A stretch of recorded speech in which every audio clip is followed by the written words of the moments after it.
पुढचं वाक्य बोलले ते भयंकर आहेत. मोदीजी, तुम्ही माझ्याशी लढा, पण माझ्या आई वडिलांचा अपमान केला तर मी सहन करणार नाही. तुम्ही कोणी असाल, तुम्हाला तुमची जागा दाखवून दिल्याशिवाय राहणार नाही. काय म्हणाले मोदी की बाळासाहेबांच्या नकली संतान को मैं पूछ रहा हूं. मैं नकली? अरे बेअकली, बेअकली माणूस आहे हा. माझा अपमान नाही, माझ्या देवता समान माझ्या माचा अपमान आहे, माझ्या वडिलांचा, माझ्या बाळासाहेबांचा अपमान आहे. आणि मोदीजी, तुमच्यावरती आई वडिलांचे संस्कार कदाचित झाले नसतील, माझ्यावरती झालेले आहेत. मी सुसंस्कृत घराण्यातला आहे, घराणेशाहीचं वावडं तुम्हाला असेल, मला अभिमान आहे. तुम्हाला तुमच्या वडिलांचं नाव सांगायला, आईचं नाव सांगायला लाज वाटत असेल. तुम्ही तुमच्या आईला फक्त नोटबंदीच्या रांगेमध्ये उभं केलं, मतदानासाठी रांगेमध्ये उभं केलं. हे पाप तुम्ही केलं. 90च्या घरातल्या मातेला तुम्ही तुमच्यासाठी वापरलं.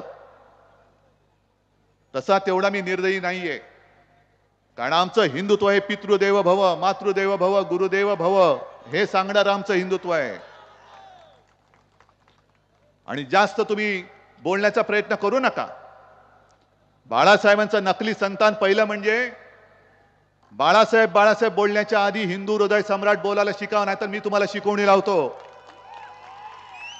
तुमची जीभ जर वळत नसेल हिंदू हृदय सम्राट बोलायला, तर माझा महाराष्ट्र ती वळून दाखवेल तुम्हाला हिंदू हृदय सम्राट कसं बोलायचं. आणि माझीच सही तुम्ही घेतली होती, माझीच सही घेतली होती 2014 साली राष्ट्रपती प्रणव मुखर्जींकडे जाताना. ज्याला आज तुम्ही नकली संतान म्हणताय, नकली माणसा, तेव्हा तुम्हीच माझी सही घेतली होती. आमचे पंतप्रधान पदाचे उमेदवार हे नरेंद्र मोदी असतील. 14 साली घेतली, 19 साली घेतली. लाज नाही वाटली तेव्हा माझी सही घ्यायला?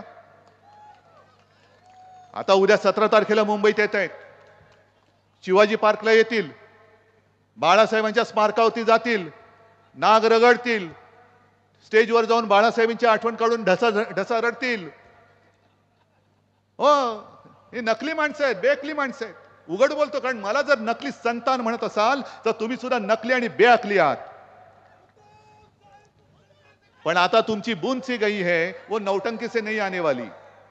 बूंद से गई, अब नौटंकी कितनी भी चाहे कितनी भी नौटंकी कर लो, लेकिन मोदी जी आप जो गई वो गई, दोबारा नहीं आने वाली.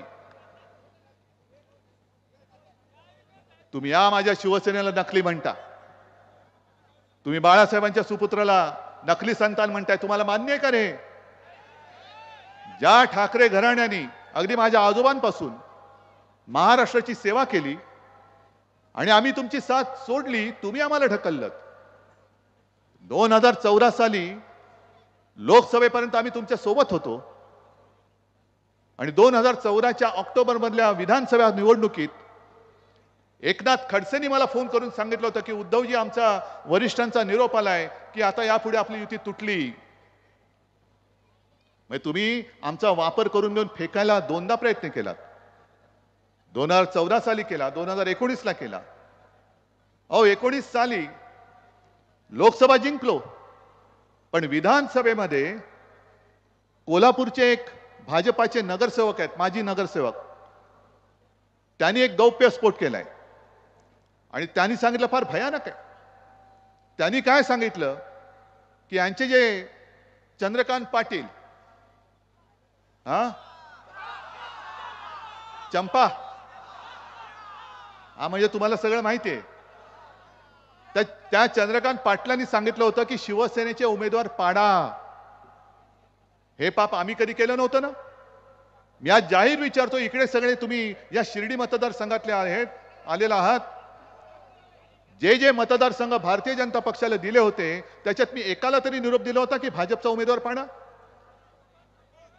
आम्ही निष्ठेने तुमचं काम केलं. आम्ही मोदींना तिकडे निष्ठेने पंतप्रधानपदी बसवलं. आम्ही निष्ठेने तुमच्या विधानसभेचं काम केलं. पण तुम्ही पाठीत वार करणारी अवलाद, प्रत्येक निवडणुकीमध्ये तुम्ही आमच्या पाठीत वार करायला लागलात. आणि आता तर तुमची इथपर्यंत मजल गेली की ज्या हिंदू हृदय सम्राटांनी मोदीजी तुम्हाला वाचवलं नसतं तर तेव्हाच अटलजींनी तुम्हाला केराच्या टोपलीत टाकलं असतं.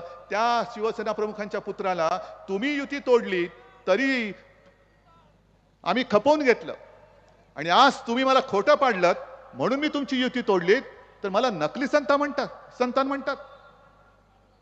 हा जो काही सगळा बोगसपणा आणि भाकडपणा चाललेला आहे हा मला खतम करून टाकायचा आहे.